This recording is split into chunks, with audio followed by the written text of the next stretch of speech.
Hi everyone, this is Rob Watson, the module leader for TECH1002, Social Media and Technology, and this is the overview summary for the 18th lecture, which is called excuse me, Playing Gamification.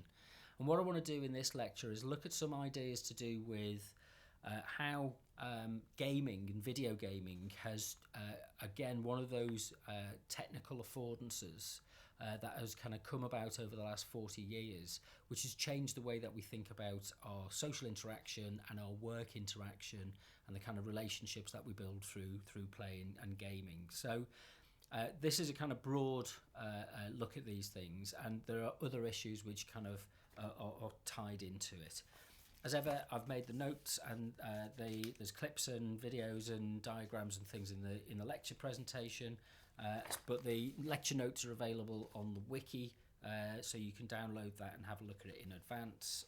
And the wiki is at wiki.our.dmu.ac.uk, and to check out the TECH1002 section. So the kind of way in which video games have kind of become, a very dominant form of media these days is the gaming industry is worth more than film, television, and music combined. But in some ways, it doesn't really get a lot of attention from traditional media academics. It gets some attention, but it's kind of it's seen. I think the difference is that a lot of media academics are still, we talked about this a few weeks ago, are still locked into a kind of transmission model of knowledge in which there's a broadcaster and a receiver. And in the process, we encode and decode signals and messages, and it all seems very scientific and well organized. But actually what happens is people generate meanings. People playfully generate meanings. And the great...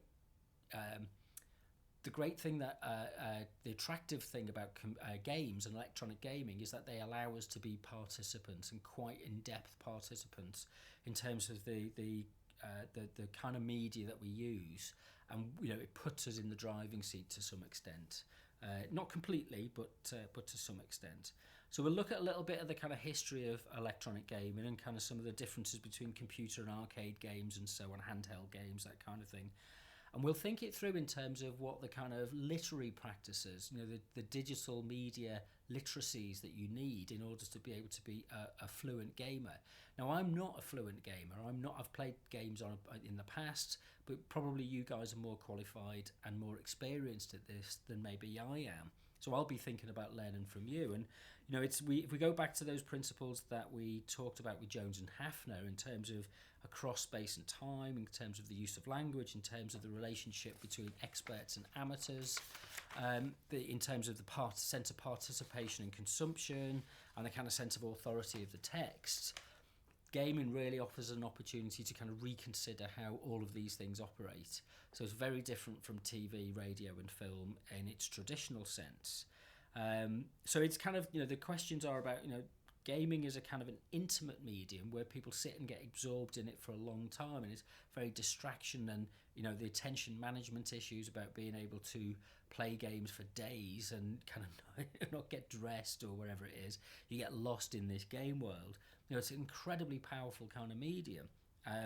It's different, and it requires a different set of criteria of evaluation than traditional mass media would, because it's a kind of a cybernetic relationship. It's built into the body, so you have a kind of haptic, feedback. You get devices which, kind of like Wii devices, which react to the body movements, and that was never part of mass media. So it's very different in that sense.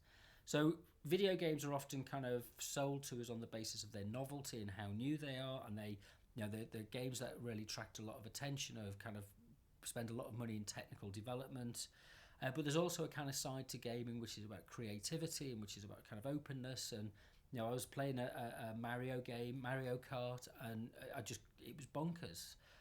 But that's the sensibility of the Japanese developers to make it accessible for lots of different people. So we'll think about things like how the kind of read-write operation within games is different. We ascribe a sense of who we are and where we've been. We get a different sense of identity from playing games. And I suppose the challenge is to think about the way in which we can take what we've learnt from the operation of games and bring that into broader society. So The Pokemon Go is the perfect example of this, of kind of overlaying the 3D reality, the augmented reality that's overlaid into your gaming experience by being able to take your phone out. Computing power on our phones has now got sufficiently capable for us to be able to walk about and play 3D games as we're out and about in the world, and maybe walk into a lion's den because there's a Pokemon figure in there that we want to capture, and we get eaten by the lion, that kind of thing.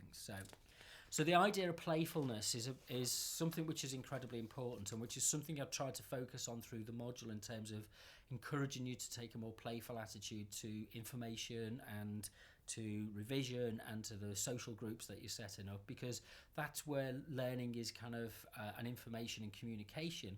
It flows in a more natural way rather than trying to fix a kind of an external kind of systems-led approach to information. Anyway, these are broad strokes, and so it's kind of a hint really in terms of future development of we've got a lot of thinking to do about potential futures of media, and how we might react and respond to the kind of the further integration of computing technology, media technology, film technology, the legacy technologies, GPS devices, and our wearable devices, and ourselves.